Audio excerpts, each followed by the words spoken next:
You ask Tiger to solve. This deals with linear equations with one unknown. The final result is a equals -18. Let's solve it step by step. Swap sides.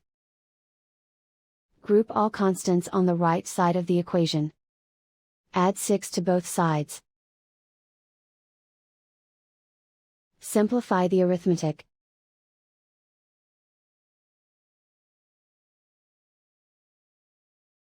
Isolate the x. Multiply both sides by 3.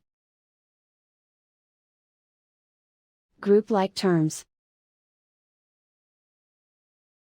Multiply the coefficients. Simplify the fraction. Simplify the arithmetic. And so the final result is a equals -18.